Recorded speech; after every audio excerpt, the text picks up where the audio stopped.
साथीहरु आज चाहिँ म फेरि कर्चीमर्ची पकाउनु रेडी गर्दैछु। हेर्नुस् टमाटर प्याज मैले काटिसकेको छु।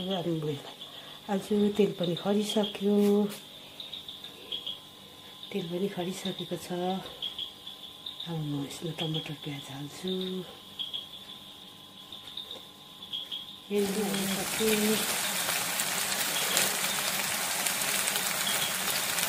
अलिक रातो रातो भएर पनि यसमा टमाटर अदुवा लसुनको पेस्ट अनि हरियो खोर्सानी हाल्छु। अब त्यसमा मैले प्याज टमाटर खोर्सानी तिखा लाल अदुवा लसुनको पेस्ट सबै हालिसकेँ। अब यसमा म जिरा पाउडर धनियाँ पाउडर हाल्छु। त्यहाँदेखि माथि चाहिँ म कर्चीमर्ची हाल्छु। जिरा पाउडर पिसेर राखेको छु त्यसैले हाल्छु।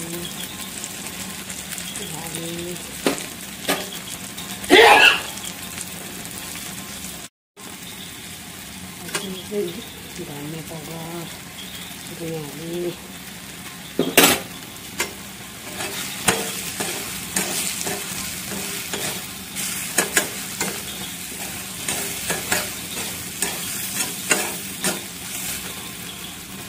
सानो आँच गरिरहेको छु नि त मसला पर्छ भनेर।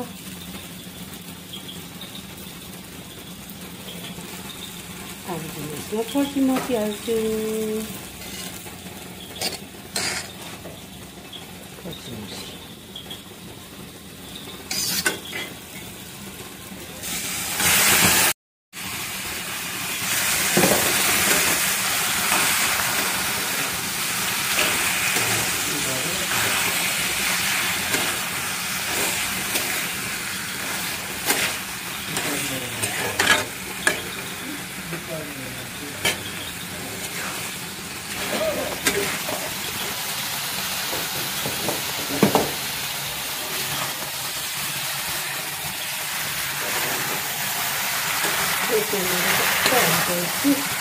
नुन चाहिँ हालेको छुइनँ, नुनहरू बेसिरहेको हुन्छ।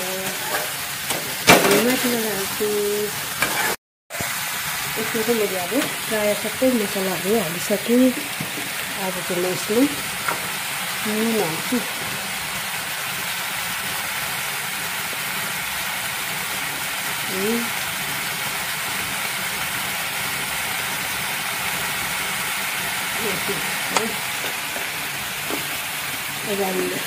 लागेन भने अहिले फेरि थप्नुपर्छ। पनि पकाउँछु।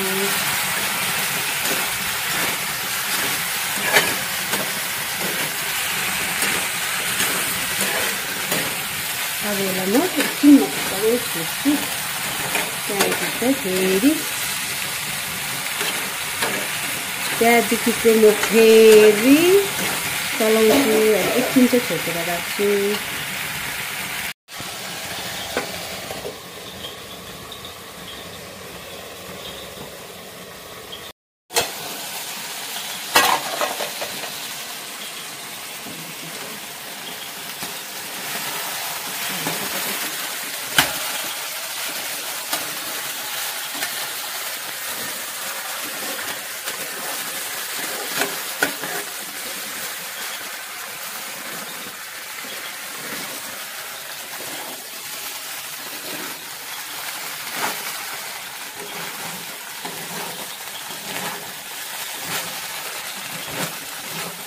सब्जी हाल्छ नि।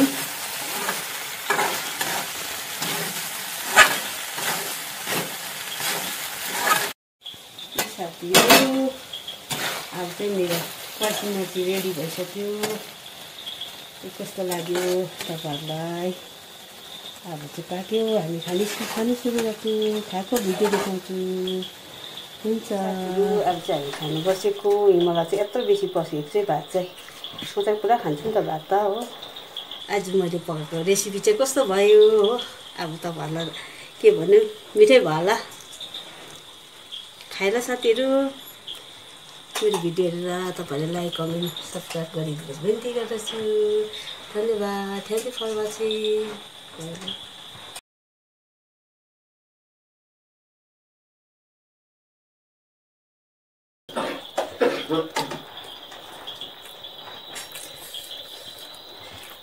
निशाले भ्लग हेर्नु मन लाग्यो माइजू भनेर पठाइराख्छु नि त।